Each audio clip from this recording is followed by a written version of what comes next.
Welcome to a community meeting on the draft climate action plan. This is really exciting night for those of us who've been working on this plan for the past year or so. I'm Neil Duffy. I'm the current chair of the select board and also a member of the climate action plan committee. I'm here to kick things off and hand it over to my fearless leaders on the climate action plan committee. I will try to be brief, especially since we are delayed. The only things that I'll mention that I wanted to mention is that I want folks who are listening to this plan and watching this recording, hopefully afterwards, to just think about the IPCC is the Intergovernmental Panel on Climate Change, which is the UN body responsible for assessing the science of climate change and the impacts that it will have on our world. They provide annual assessment reports in which in past reports, they have recommended that the world do its best to try to keep global temperature rise below 1.5 degrees Celsius. And the science behind those reports is what really the basis for international agreements like the Paris Climate Agreement, as well as state legislation in Massachusetts, the state's Clean Energy and Climate Action Plan, are really based on that science and that recommendation. The most recent IPCC assessment is a bit sobering because they actually think the chances of us staying below that 1.5 degrees Celsius global temperature rise it's pretty low.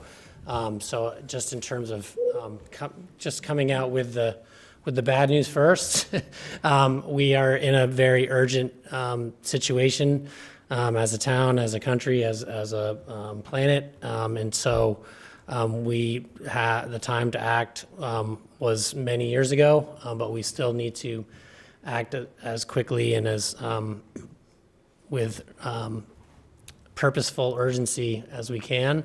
So I just wanted to make that remark. And then the flip side of that, I will say, as you're listening to this plan, is that, and I guess I would call this maybe the good news in thinking about this, is that there have never been more resources in the way of funding or technical assistance when it comes to doing something about climate change, both from the federal government and from our state government. And so Swampscott,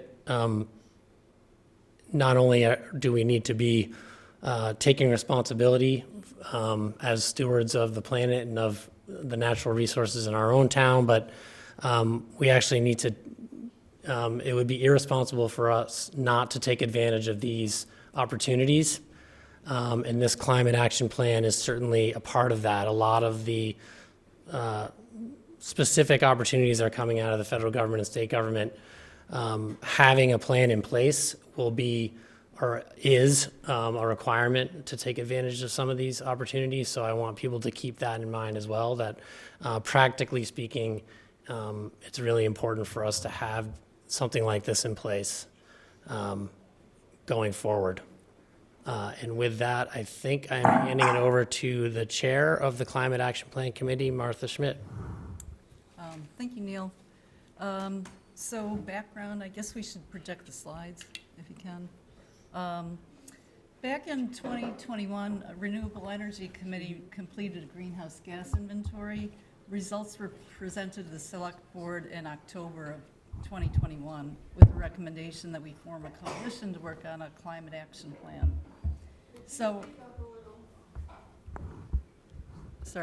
our coalition started meeting in January of 2022, and a resolution to create a plan was put before the town meeting last May in 2022, and it was approved unanimously. So we did apply for a grant after that, to work on a climate action plan with some assistance. So we did get that grant. It was $50,000, and we used that money to hire a consultant to help us with the plan. And the reason we needed a consultant is we needed somebody with broader experience who's done plans before, who could put together a more professional plan with graphics, which we as volunteers really didn't have that experience. So we now, with the help of the consultant, we have a draft plan that we've put before you, and it's really tailored to our town. So it took our inputs, stakeholder inputs, and we believe that it's succinct. It's about a 15-page plan. It's not a 100-page plan, and it's readable, digestible. And we're hoping to have that reviewed and finalized in time for the town meeting. That's me. We're good. Sorry, go ahead, Okay. Martha. So I think we can flip forward. Okay, we talked about the timeline. So I wanted to introduce the Climate Action Plan Committee. 10 of us been meeting for the last year on an accelerated schedule. So we have a very dedicated group of team members who've been meeting like twice a month. And it's just to show you how devoted the team members are and the sense of urgency that we feel to get something done. So I wanted to have everybody introduce themselves. My name is Martha Schmidt, Doug Thompson. Vice Chair. Sam Snikovsky. Neil Duffy. Diana Edos. Sierra Munoz.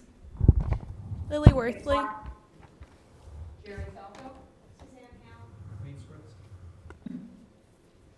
Thank you. Great job. Everybody's done a phenomenal job, and it's, we're at a really good point to move forward. Next. So last fall, we conducted a survey, and Was it ready? Wait, you just put it in my board. It wasn't ready. One second. So whoever is What happened?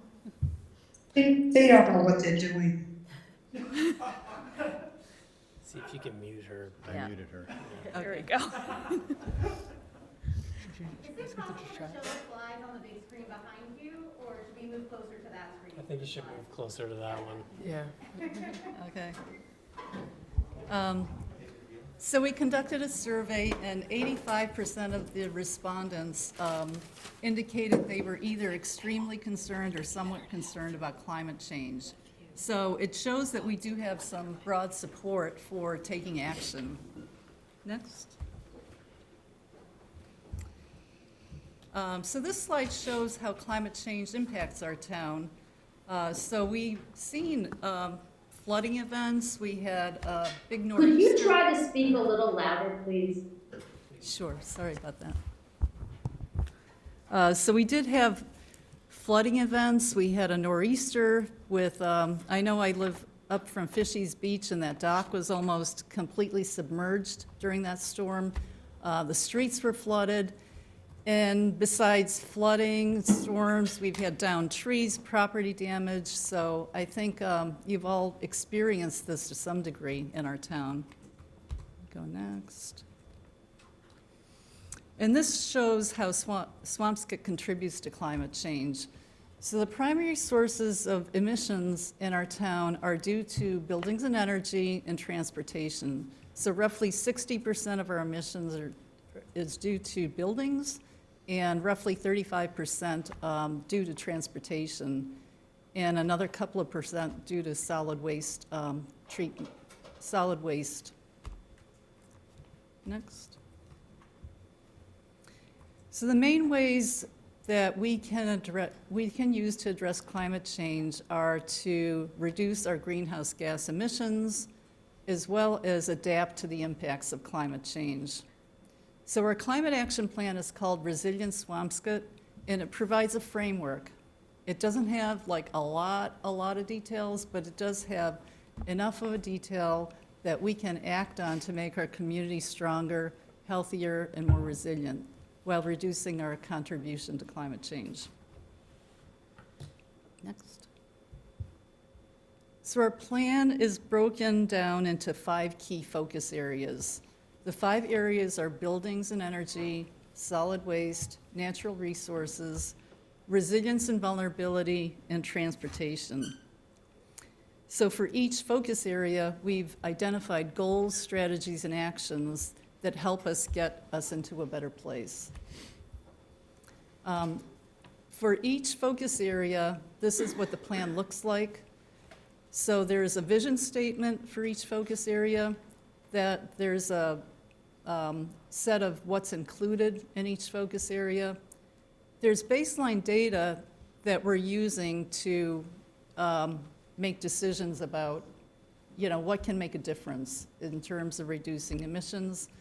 And then there's a set of metrics that we can use to track our progress over time. Next. So each focus area has a set of goals, strategies, and actions. Goals are what we want to accomplish, so it's basically a vision statement.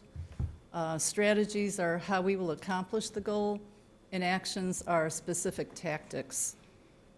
So for buildings and energy, for example, there are 2 goals. So most of the focus areas have 1 or 2 goals at a maximum. You can flip it. So for the 2 goals for buildings and energy include a focus on local renewable energy supply, increasing our solar capacity, and fixing gas leaks. The other goal really speaks to transitioning our buildings to 0 emissions. Next. For transportation, we have 2 goals. So the first is to prioritize safety, promote walking, biking, public transportation, and carpooling. The other goal is to electrify vehicles. Next. For resilience and vulnerability, we have 2 goals.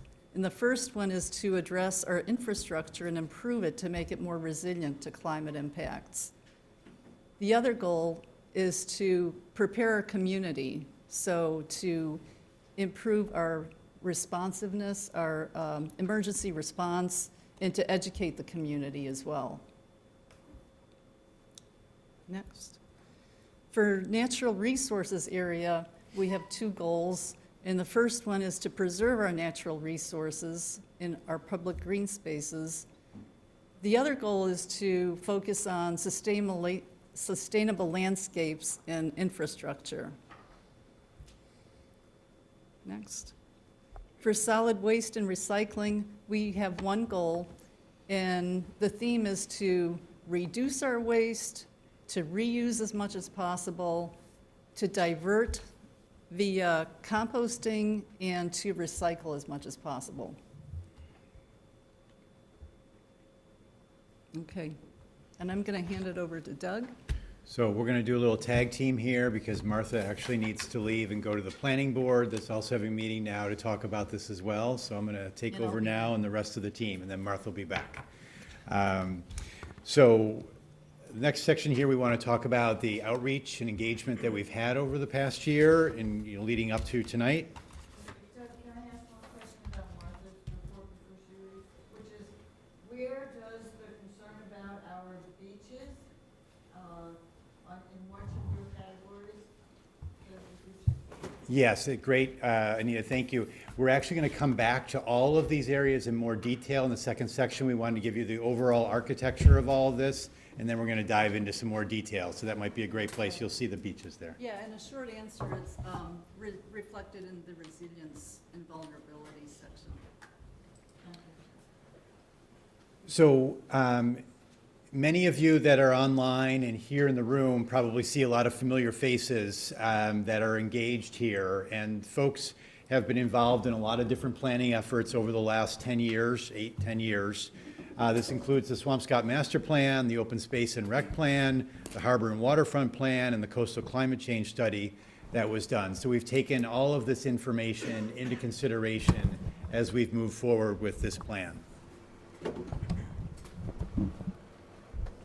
This listing here gives you a sense of the scope of people that have been involved, primarily people that are affiliated with the town. There, as Martha indicated earlier, there was a process that a consultant worked with us. We had 3 meetings with them, and all of these people were invited to those meetings. Many of these people participated in those meetings, so we got a wide variety and perspectives on all the different aspects that we need to be taken into consideration as we develop this plan. There are many other groups that we met with as well, other committees throughout town over the past 6 months. One of the things that the consultant did for us was help refresh a pathways analysis that looks at all the different sources of greenhouse gas emissions here in town. And you can see for 2020 where we're at in terms of the level of greenhouse gas emissions on the left, and what this pathway, what we're going to be proposing here, what are the options for actually bringing those greenhouse gas emissions down to the levels that are in line with the federal and state goals about getting to net zero by 2050. I think as Neil alluded to earlier, whether or not 2050 is even soon enough is a question mark, but yeah, that is the architecture right now for federal and state alignment. The bottom level question here is, can we even do even better? But there's a lot of work, as you'll see, to even get to this goal. So here, this breaks it down a little bit more in terms of the sources here and what's contributing. As we noted earlier, buildings are a major piece of greenhouse gas emissions here, and you see the trajectory in the blue that we hope Swampscott will embark upon over the next 25 years. Renewable energy is another piece in the gold. You see the impact that will have on reducing greenhouse gas emissions. Transportation, big opportunity in terms of the percentage decrease there, maybe even the biggest opportunity. And then waste, as we mentioned, as well. And sorry, I got something that's in the way on my screen. So now we're going to launch into the details by section, and other committee members are going to take different pieces. Diana's going to take our first piece on buildings and energy. Hi, everyone. Can you hear me okay? So I'm Diana Eddowes. I'm part of the Renewable Energy Committee. And I don't know if Martha said this, but a lot of these sections will be implemented by the different committees in town. And so there's been a lot of input from the committees into these plans. And we're already doing some of this work, which is really exciting and helps us get to the goal. So right now, as Martha said, we did that inventory as part of the Renewable Energy Committee, which spurred this climate action plan, and you can see that we already talked that most of our carbon is from buildings, and most of that is from residential. So that's the place where we can have a lot of impact and we can reduce our emissions. And then we've already in town, as part of the Renewable Energy Committee over years, promoted things like solar, and that's gone up over time slowly. And so we just need to increase that and expand that. So next slide, please. And so this is a snapshot of our buildings and energy, sort of by the numbers, how we're going to measure success, the number of houses electrified, the number of solar installed, the number of enrollment in community power, which is sourcing renewable energy in New England, and as Martha mentioned, fixing gas leaks as well. And so this is where we can show you a little bit more about the detail of our 2 buildings and energy goals. So first up is reducing our emissions to supply by 100% renewable energy, which is very ambitious, but as we've said, there's lots of incentives out there. We already are enrolled in the community power program, which defaults to everyone getting their electricity by renewable sources. People can opt out, so we want to increase that to 100%. It's not at 100% now. And we want to also work with National Grid to reduce those leaking gas pipes. Doug, I think there's like little powwow things coming up. Those came up earlier. Yeah. I don't think they come up in Oh, this okay. section. Oh, Yeah, yeah. you're right. Yeah, there are two. Yeah. And then, maximize production of local renewable energy here in Swampscott. So that includes rooftop solar and potentially working on community solar, and then also battery storage, because that fits in with sort of the resiliency, being able to back up power when things go down, when there's lots of storms, which climate change will increase. And then also talking about getting our buildings more efficient. We already have a partnership with Revise Energy, which is part of the Mass Save program, which is working to do energy audits in residential buildings, provide the resources to be able to retrofit homes with better technology to reduce emissions. And so that's already in progress, and we just got another grant to help us with that in town. So that's really great. And then, ensuring development of new properties. I mean, we do have a lot of old properties in Swampscott that we have to tackle, but that anything new that's built is being built in the most sustainable way. So opting into some of the codes and the state standards that are already there. Next slide.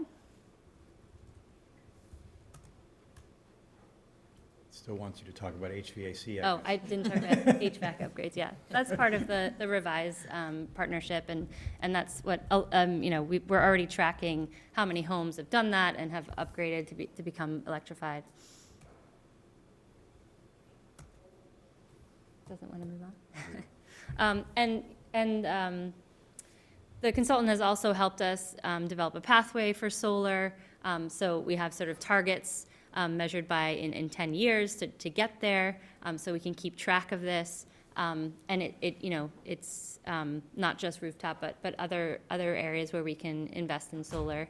And that can by 2050, if we reach our goal, account for a lot of our current energy output.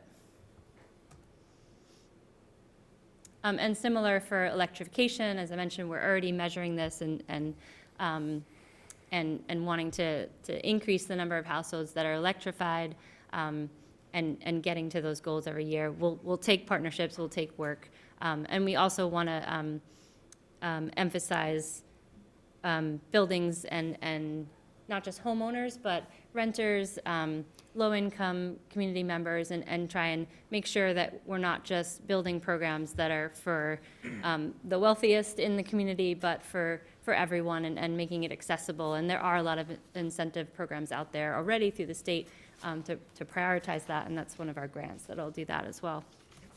Next slide. And similarly, with some of those upgrades, there's already a lot of technology, there's already a lot of programs. It will be easiest to electrify those forced hot water buildings and homes. It'll be less easier to do the others, but we can get there, and if we focus on that, and eventually we'll hopefully get to that 100%. Okay, our next section is on transportation, and I'm going to take us through this. So what you see here is that there's a very, very small number of electric vehicles, pure electric vehicles this is measuring now, not hybrids. So back in 2014, there were a whopping 6 of them in Swampscott, and we're now up to 90. And you also see on this slide the kind of diversity from a national survey of the different commuting modes that people use here.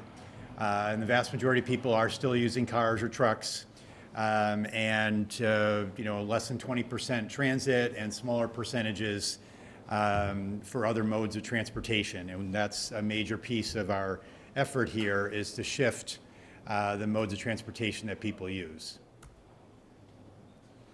So in a similar format, and on the left you see kind of the similar numbers that we had on the previous slide, but the major things that we're going to be looking to focus on here are, one, getting people out of cars and into anything else, whether it's walking, biking, public transit, and that's a major first piece of this. And the other piece is that people are still going to need to have cars for various reasons, and we need to make sure people are aware of all the opportunities to leverage federal and state tax incentives to move towards electric vehicles when that's appropriate and possible.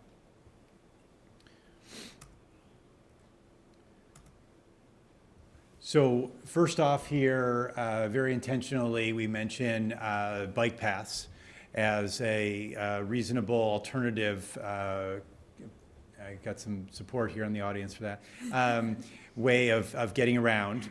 And, Swampscott's made some moves in this direction, but there are a lot more opportunities for making, Humphrey Street, Paradise, a lot of the major roads here much more bike friendly. There are carpool opportunities out there. Shuttle services may be very difficult to figure out and access. That's something that we believe many people talk about. If I could only get a reasonable way to get to the Blue Line or the commuter rail. So we need to kind of help facilitate people getting from one end of town to those other access points. Or have the bus go up all the way to Boston like it used to. Okay, or the bus. We don't quite control the MBTA, but that advocating for those types of things is definitely what we need to be thinking about, absolutely. While we're expanding these pathways, we need to be thinking about safety. The last thing we need, obviously, is for, start encouraging this and then it not really be a safe mode of transportation. We do have congested areas here that we need to be thoughtful on how we develop this. EV adoption is going to be a big piece of this. As I mentioned, public awareness campaigns. I think a lot of people still think that, all electric vehicles are way out of my price range. And now there are more and more options at all different price ranges, especially if you can navigate the federal and state incentives. But that takes work and it's complicated, and we need to help people make that easy. And a key piece of this as well is charging stations. I know a lot of people will say, hey, I'm interested, but there's no way I'm getting stranded. A gas station's still a lot easier to find than a charging station. So we've got a couple charging stations here, a couple at Town Hall. They're frankly creaky slow. We need much more fast, many more high-speed charging stations so people feel like they're got real options. These next couple slides, like in the buildings and energy, take us through kind of what the pathway needs to be to moving people to more and more electrification when they do have vehicles. And these are, like buildings and energy, very significant goals. But this, unfortunately, is what it's going to take to actually achieve these 2050 targets that we have. You see here in terms of the increase in transit riders, getting to 20% in 2030. Remember, it was like 16% now. So that's relatively achievable. But then another big jump by 2040 and a major jump by 2050. And you see the number of people that translates into about 400 in 2030, all the way to 2,000 people here in Swampscott using public transit instead of their own vehicles. So now I'm going to hand it off to Lily to talk about resilience and vulnerability.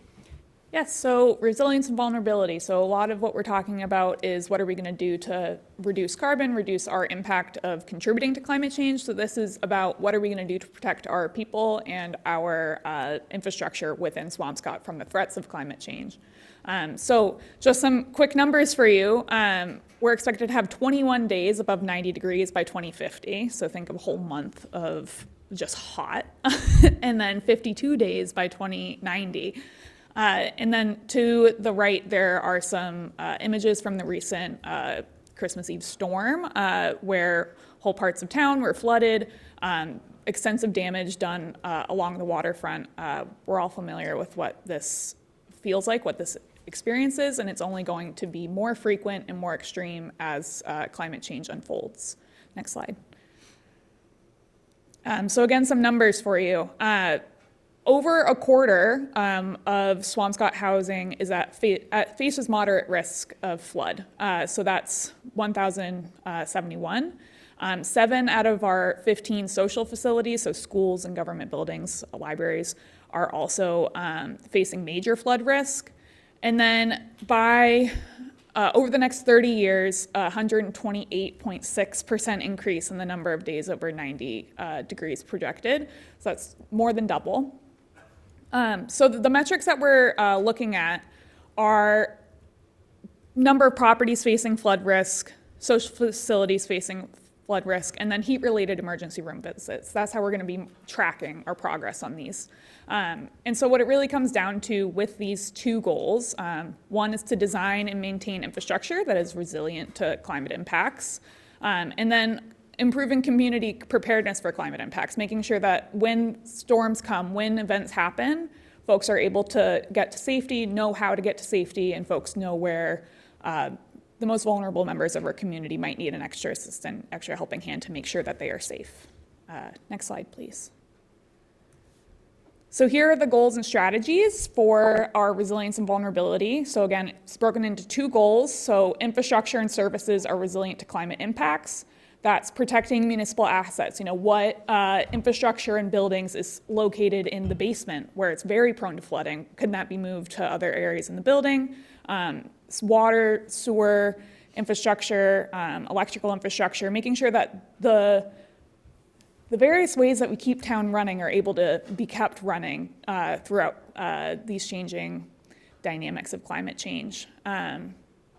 Anticipated sea level rise in extreme weather events. So increasing the flood area overlay by adopting some areas that are outside of the FEMA 100-year floodplain boundary. Based upon local data, we know that the 100-year floodplain boundary is not fully encompassing all the areas in town that are at risk of flooding. So we want to make sure that that is updated with that. And then also with that information, update the hazard mitigation plan. So how are we going to respond?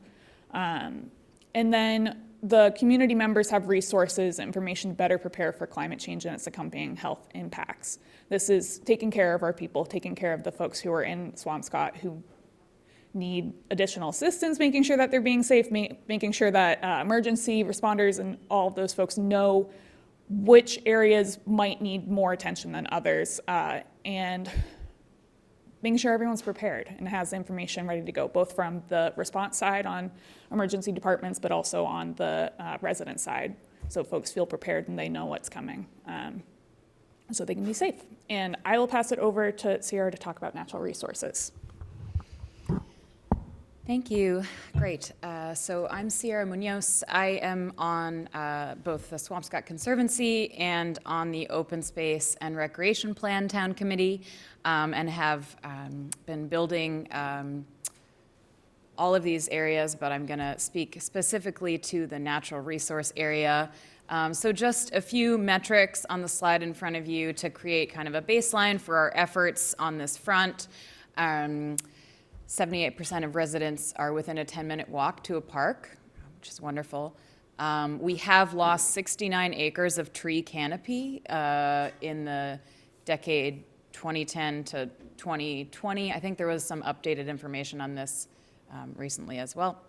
And then some information about our water consumption. And then as additional context for this, we are really buoyed in this area by a strong townwide commitment already to conservation and green space as a natural resource. So we have a strong open space and recreation plan as a town. We have the support and efforts by the Conservancy, and several of the goals that I'm going to reference are already referenced in some way in the Swampscott Master Plan. So that's a great baseline to have as we're looking at these goals. So just a little more context here. This is kind of giving our overview of the goal being providing equitable access and protection to open spaces, tree cover habitat, and water resources through smart management practice and resilient infrastructure and public education and encouragement. So you can go to the next.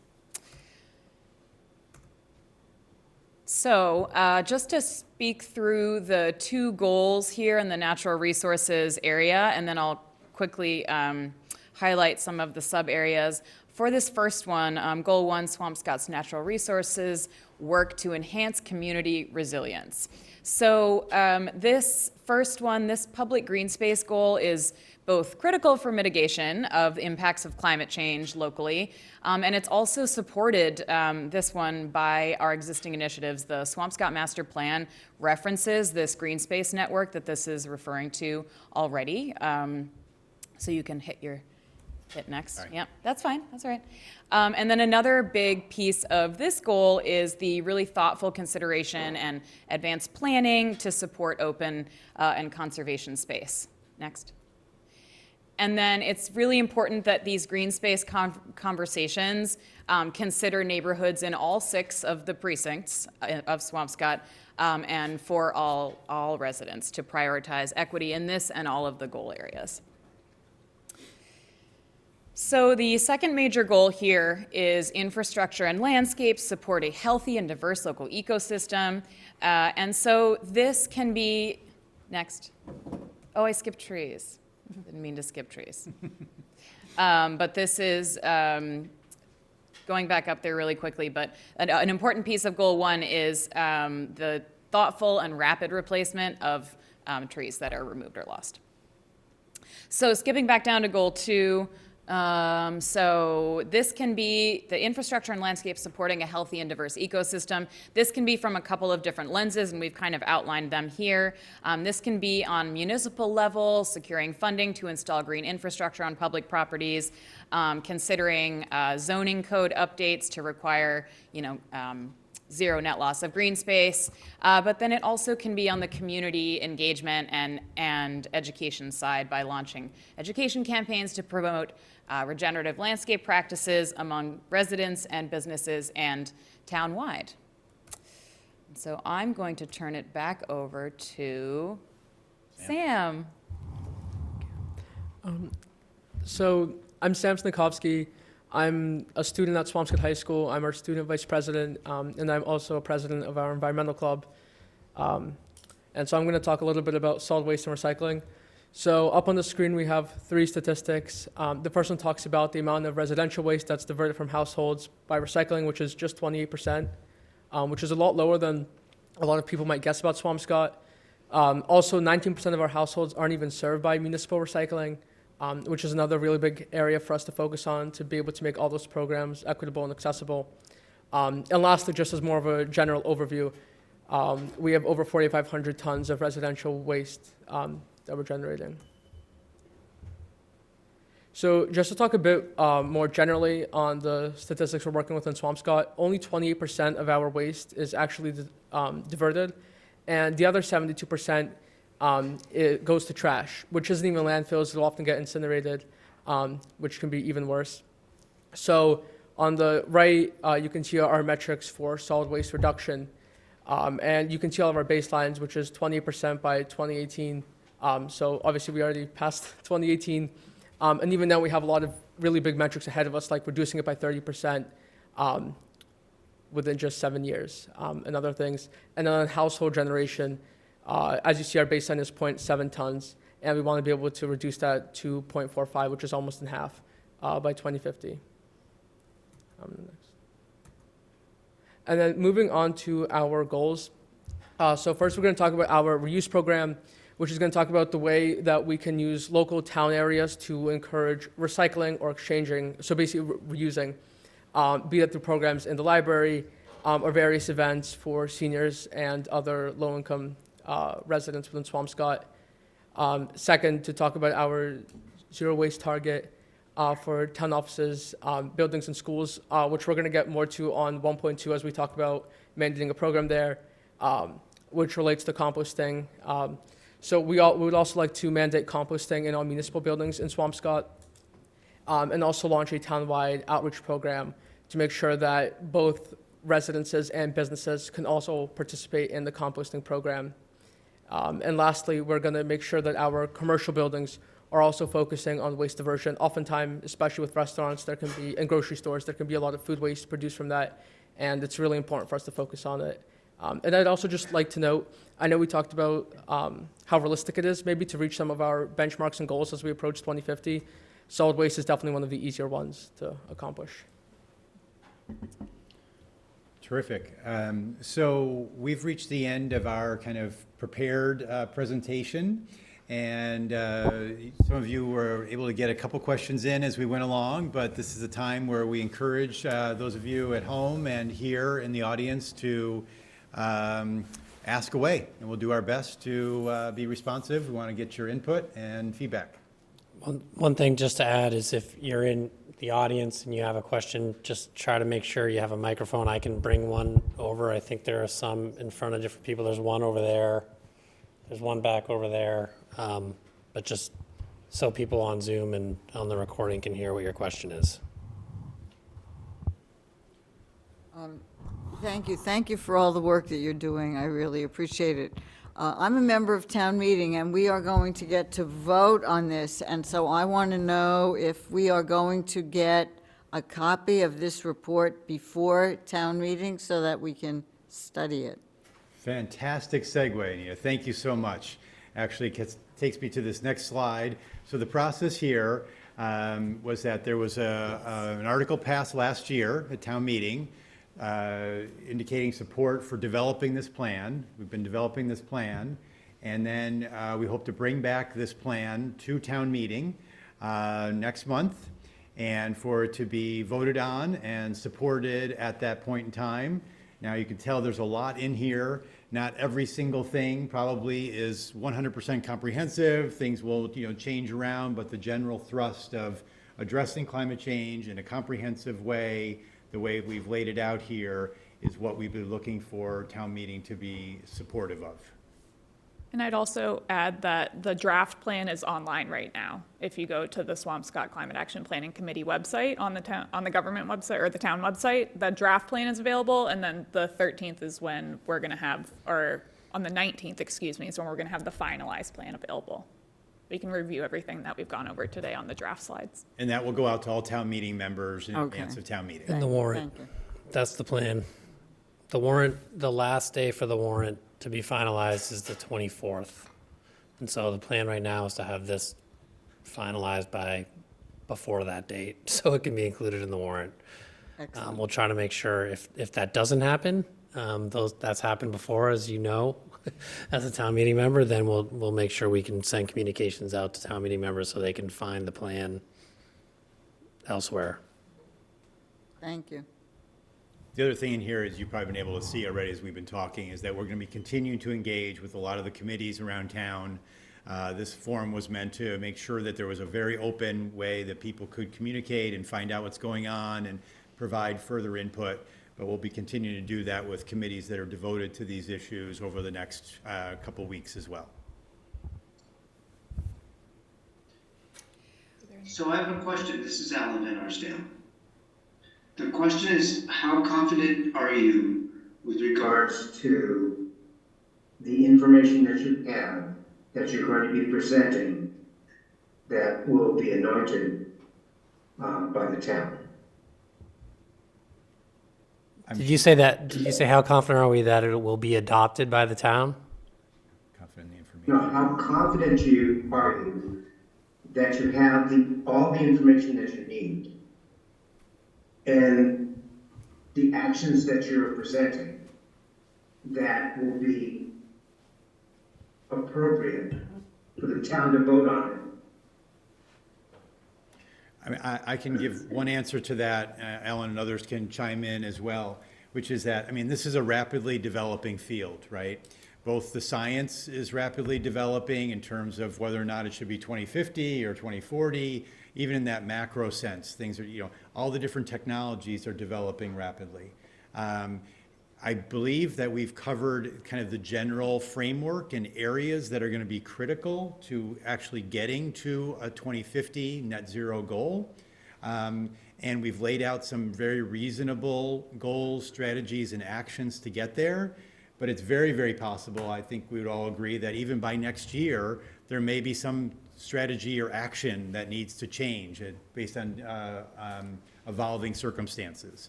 But this gives us a beginning plan to start moving in the right direction. Others want to? Yeah, I think I agree generally with what Doug said there. I think that this plan, and we probably should have mentioned at the beginning, this plan, like most master plans, is a framework. It's a roadmap to get to a goal.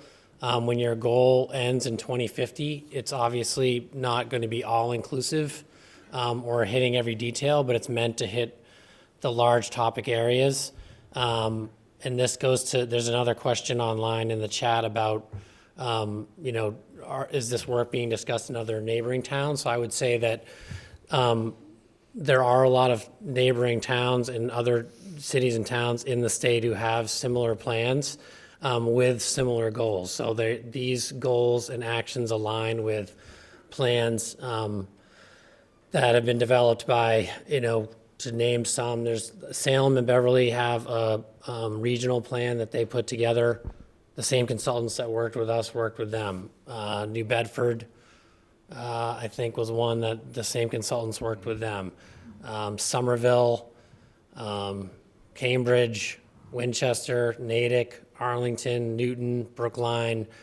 So multiple communities across the state have very similar plans that, generally speaking, have similar goals and actions and topic areas, but also have some that may be tailored to their locality.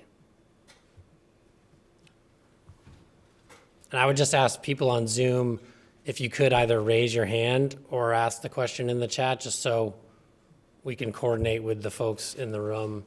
It looks like Aaron Burdoff, you have a question. If you can grab a mic. Let me go first. maybe. First, yeah. Oh, okay. Or Jim first. Let's see, is this working? Can you? Yeah. It is. I think you guys have done a terrific job. Thank you for all your efforts. While you have the big picture, but several times you've alluded to things that are in progress now, the inspection of buildings, grants available for electric vehicles and things like that. Is one of your goals also to make that type of information more available for people to take action now?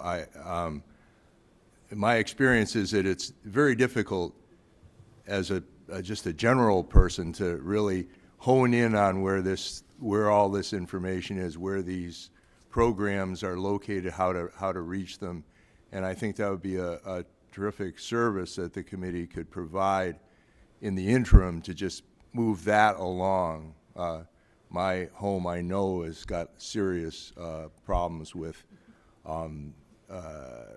weatherizing and things of that nature, and yet I really don't know where to turn for that type of thing. Yeah, I mean, that's probably the cheapest and easiest thing that we need to focus on, across the board. And I think Diana mentioned it. We've actually collaborated with Revise and gotten a grant for the town that's going to be actually hired an energy advocate that'll be going around to every single house in town and helping people understand how to access the weatherization through Mass Save or converting to a heat pump or, other options as well. So we need to kind of keep building on that. Yeah, that proactive stuff, I guess, is what I'm talking about. Thank you.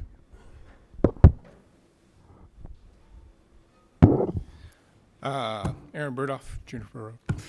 Again, I think I want to echo the sentiments that I think this report is very well done, and I think there's a lot in it that will create an excellent framework for us. So I want to commend every one of you on that. So thank you for doing that work and putting all that time in, because I know this does take time. My question is about the execution of this plan. We have lots of plans in Swampscott. Take, for example, the housing production plan that never actually meets its goals from plan to plan. So have you had conversations as a committee as to what mechanisms you can use to better reach goals than just have plans? Yes. We have had those conversations. I mean, I would say that the step that doesn't cost anything but more time by volunteers is that, we've had conversations about what happens with this committee, this group, after this plan is adopted or endorsed, or whatever you want to say about that. So I think some of that is that perhaps this committee becomes the committee like the Open Space and Rec Plan Committee to sort of oversee the implementation. Even though the specific implementation may be happening by a department at the town or by another committee, but just making sure that those things are happening. I would say, this is my personal opinion, is that if the town wants to be serious about this, then we need to hire staff to do it and manage it, because it's not something that you certainly can't volunteer your way out of reaching net zero emissions. It just won't work. But that's not going to happen in the next couple of months. I personally second that motion, but anyway. Yeah, but it's a great question and something we talked a lot about. Hi, I'm Colleen. I'm just going to ask a follow-up question about natural resources, if I may. So again, I just want to echo the sentiment in the room and thank everybody for their time and energy dedicated to the plan. I'm just kind of curious, when I look at the draft plan, in those, actionable goals, I do see some items that talk about increasing natural assets, but in the overall description of the goal, unlike the other goals under building, transportation, solid waste, et cetera, it simply says providing equitable access to and protection of Swampscott's natural resources through smart management practices and resilient infrastructures.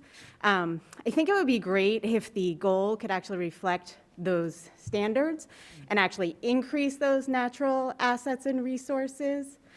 It would also be wonderful to see if there might be some mechanisms, maybe at the state level, to do things like we do with green energy and enticing residential homeowners to not just be educated about some of the changes that they can make, but that we could actually have some conversion, perhaps, of our greatest crop in Swampscott away from lawns into resources that will actually serve to meet some of these standards. So I think that kind of twist might help. And then I would also just echo that diversity is great, but we need to ensure that diversity, when we're talking about our natural resources, reflects biodiversity that will create resilient climate resources. And I know there's still some, disagreement, say, with how we manage our tree canopy and what species we prioritize there because of access to those. But I think if we can create demand for those native species and those near natives, those that are going to do well for climate resiliency, such that they're reinforcing biodiversity and the benefits that we'll get from biodiversity, that would be another kind of great complement.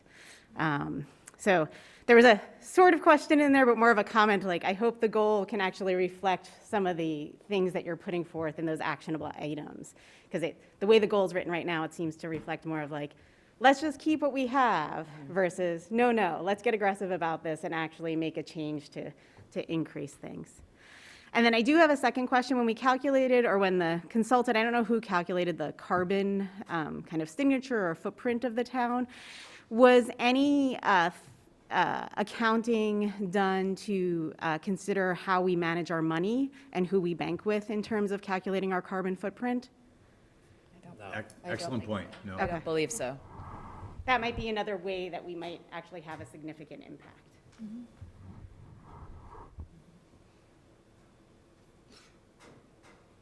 Thanks, Colleen.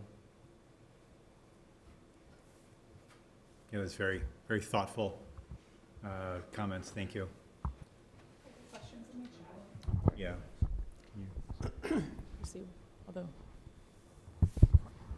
So, my name is Mark Barden. I have two questions. One is, we have a carbon footprint that I assume the consultant came up with and said, hey, we're here. Will there be periodic readings by that consultant, by that same consultant, so that we know that we're on the right track? That we're here and we're down to here, and Yes. there will be. Not necessarily by that consultant, but that data is actually publicly available through the Metropolitan Area Planning Council. And that's where we got the baseline data from. It lags several years, but that data does get refreshed on a regular basis. So we'll be able to track what our impact is over time. Okay, good.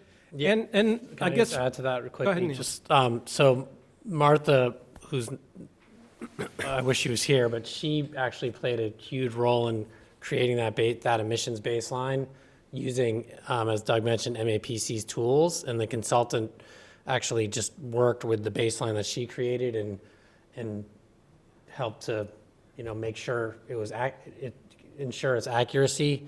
I think that what I like about this plan and the other plans that other municipalities have is that it's not just based on emissions reductions, but on metrics like electrifying homes, number of homes electrified in the energy sector anyways, number of homes electrified or number of EVs in town, so that you actually can start counting those things, which is a little bit easier to count, and you're not necessarily spending a lot of time on your emissions inventory, which is also a large task in and of itself.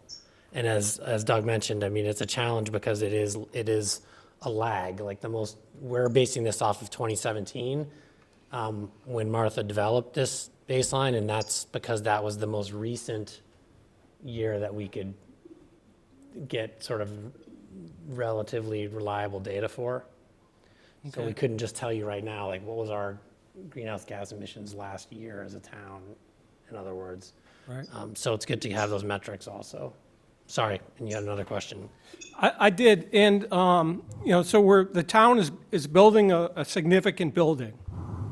I wonder, is the town putting their, equity into the building? Can we see, what kind of heating systems, what kind of air conditioning, what kind of landscaping the town is doing? Can we put our money where our mouth is? We can. I mean, so that particular building, I can speak to the building, and Suzanne, you can speak to the landscaping. So the school itself, I assume that's the building you're talking about. Yes. It's all electric and geothermal with a high-performing building envelope. The projected energy use intensity for it, I think the last, if I remember correctly, is something like 25 kBTU per square foot. Just to give you some context, the buildings we have now are, the elementary schools are like, their EUI is anywhere between like 80 and 110. An average school building in Massachusetts is probably like an EUI of 65, so it'll be very efficient and all electric. Well, I think that's good. I mean, It's solar ready. it kind of goes back to the previous answer that you gave for the previous question. If we took the data from like 2017, that had the old building existing. Yeah, so I think that you're speaking of, it's a lot, although it's not easy, it's easier for us as a town if you're just talking about municipal operations and what the emissions are for us as a municipality, meaning like the schools, the police station, the fire station, the library. That's a little bit easier, but this plan is for the town. Sure. For the community. So municipal operations is like 1% or 2% of the total emissions.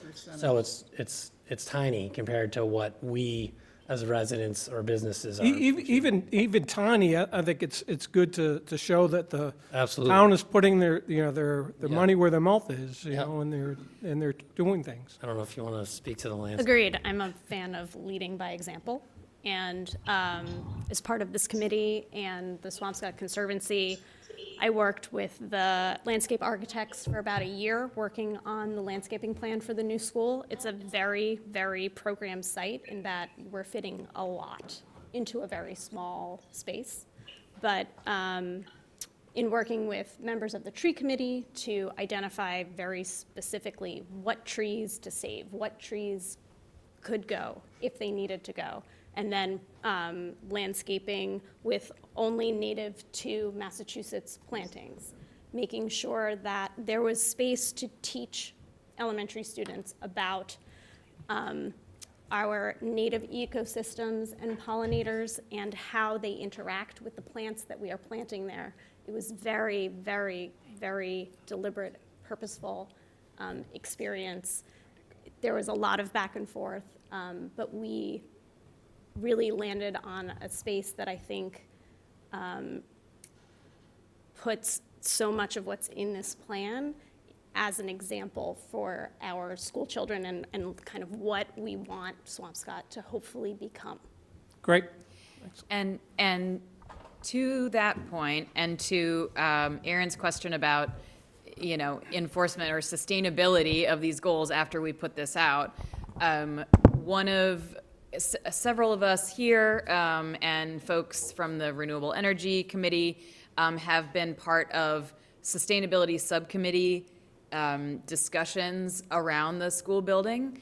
And so that's, and to try to keep the existing commitments, so open space commitments. And so I don't think we've agreed, on anything, but I sort of have a vision of the continuation of this work, the committee's work, being, some of us or whoever's on that climate action plan committee moving forward, having a seat at those tables for the next building project, the next whatever it may be, to keep this voice and keep the goals that we're presenting here at the forefront of any future projects or considerations that we're making as a town. So.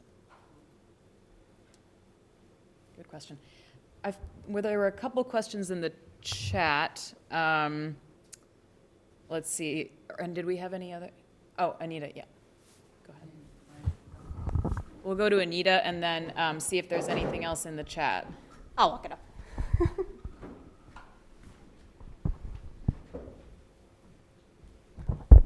Thank you. Ooh, Anita Farber Robertson. I don't think I ever identified myself.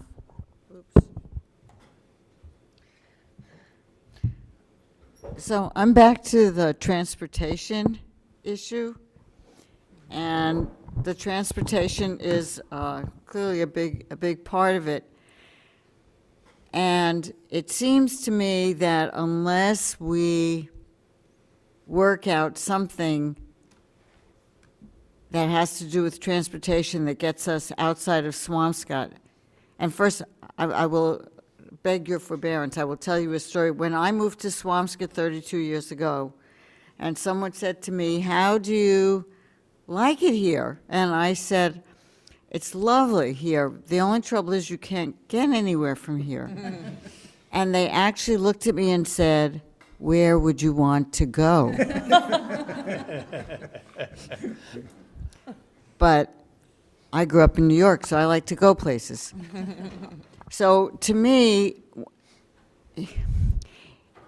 it's not realistic to think that we could make any plan to seriously mitigate the transportation issues if we don't work with the state, the feds, the North Shore region. Like I said, I used to just hop on the bus and go to Boston. It was great. It was easy. Every bus stop was like a couple blocks from every house. Very easy. And then they made you have to change in Wonderland. And that changed everything. So then I was driving my car to Wonderland. And then I'm already driving my car to Wonderland. Maybe I'll just drive all the way into Boston.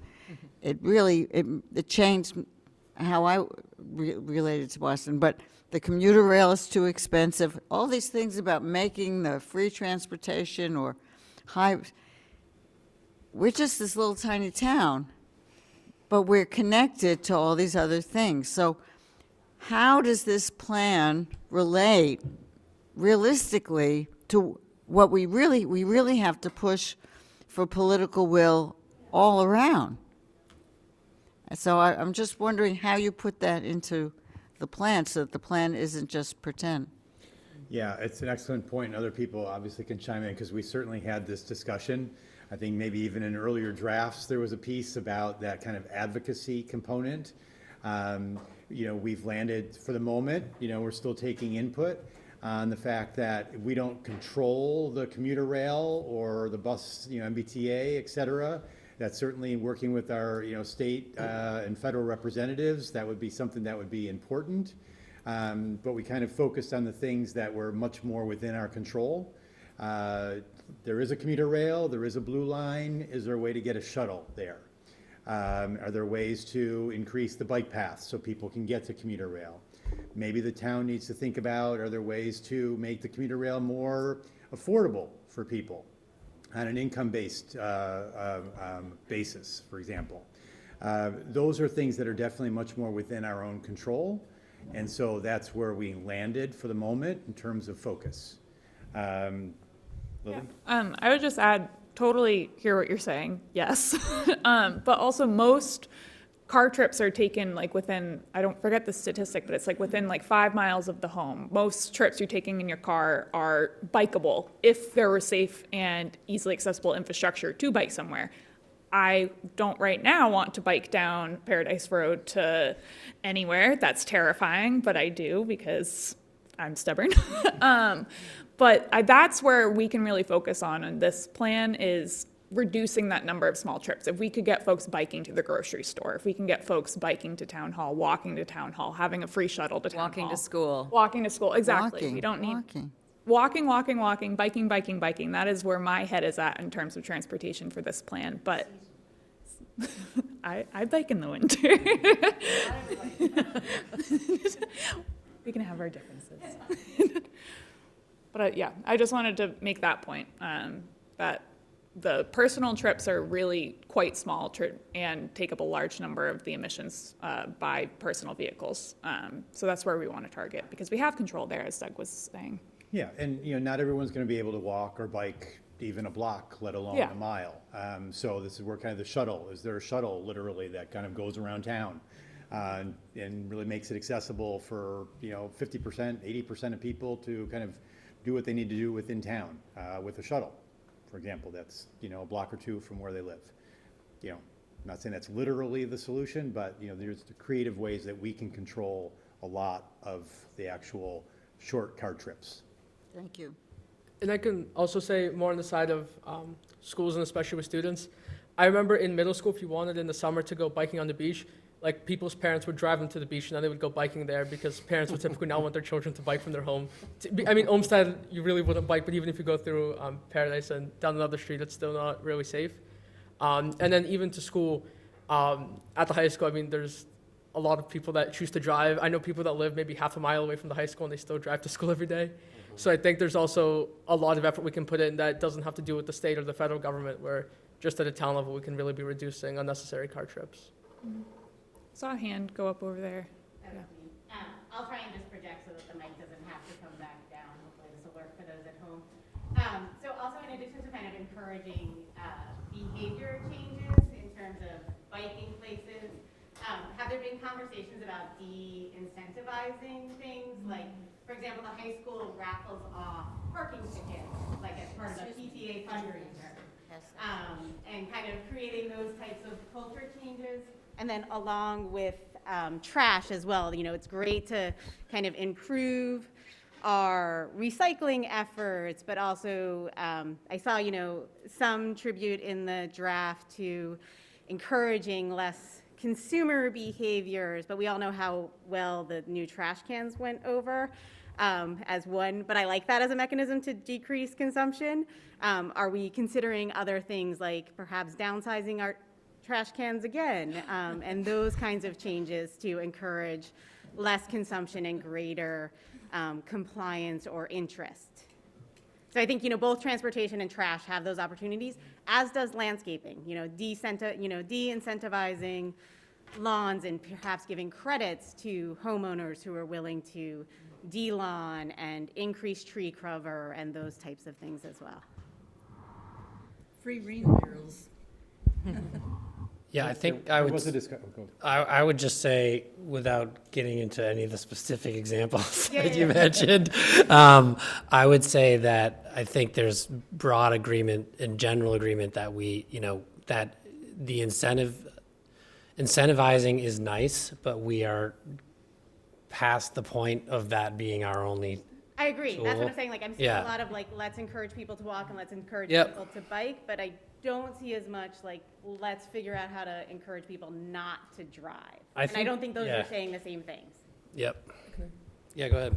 I also think a part of encouraging is, as we talked about before, the third point there about improving safety, which I think we really can't be like disencouraging people from driving if it's not safe to go biking. So I think this plan, because it accounts for safety, that is a way to discourage people from driving to places they could otherwise bike or walk. It is a delicate balance, right? In terms of, you don't want to lead with a plan that's all about sticks as opposed to carrots, right? Totally And I think it's very urgent, and yet there are a lot of things we haven't done that are good carrots. And it seems like that's a reasonable place to start. But I think I will say, and this will hopefully answer the question, I think it was from Carol, about like, what are you voting on? What is town meeting voting on? And so what I think is important to say about that is that, for one, the plan in its current state, town meeting, we're not required to have town meeting vote on this because there is no actual action that is happening other than adopting the plan. So it is, for all intents and purposes, there are no teeth. We've been saying a lot, that there is nothing that is happening other than town meeting is saying, yes, we believe in this plan and this is the direction the town should go in. For me personally, as a member of the board that would be adopting it, which is the select board, which in other towns, it would be, the way it's worked in a lot of towns that I'm aware of is the select board would adopt the plan and you would report this plan to town meeting. Town meeting probably supports it and maybe supported it happening in a non-binding resolution. I think the reason I want to have this public vote personally, and I think we've talked about this as a group, is that it's important for town meeting to understand that although measures like that are not specifically outlined here, the implications of adopting and supporting a plan like this is the idea that those types of implementations will be coming in years to come, maybe next year, maybe 5 years from now, and that's what we're talking about here. So I think that it's important to be upfront about that and say that to folks. And so hopefully that answers Carol's question that, what you're voting on is this will be the final plan that should be hopefully ready by the 19th, and hopefully you'll have time to digest that, but there is no actual specific implication to voting for this. There is nothing would change other than that town meeting is supporting this plan.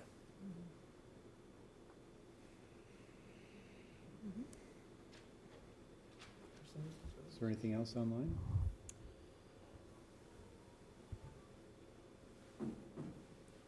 We pretty much covered it. There's one more. Or was it? Any other questions here in the room?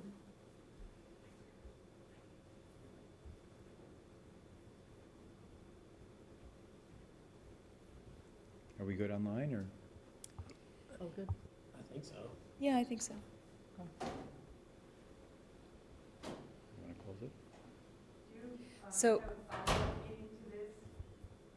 This is being presented to the town, and then it's going to be approved, and then what happens? As we mentioned earlier, that's still under discussion. I think that we'll be in consultation. We presented this to the select board last week. I think there was a great deal of support. I think then we've come back to the select board after the town meeting vote and make sure it's clear that whether or not this committee should continue to be kind of the coordinator of these efforts going forward.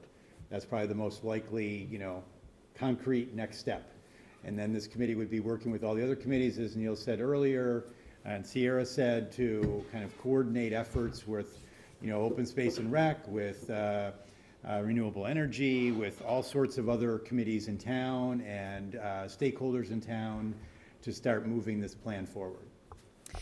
and just as a reminder for folks, the draft plan, which again will be updated, and a new one will be posted on the website, hopefully slightly after April 19th. But the draft plan is online right now. I've just put the link to the Climate Action Plan Committee town site in the chat there.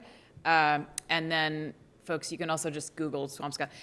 So you can find the draft plan there, but if you have feedback later in the next few days, you can share that. There's an email address on that site, on that town committee site. So please do feel free to reach out to us that way, ask any other questions that way.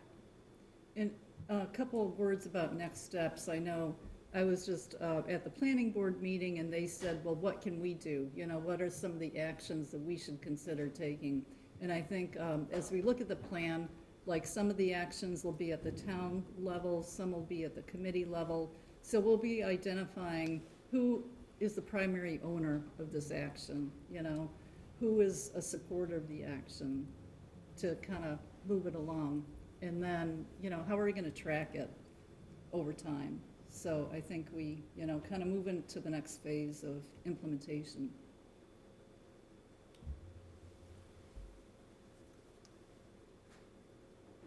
I think, There's one more question from Alan Von Arsdale. I don't know if it's, what additional intellectual assets do you need? I'm not sure.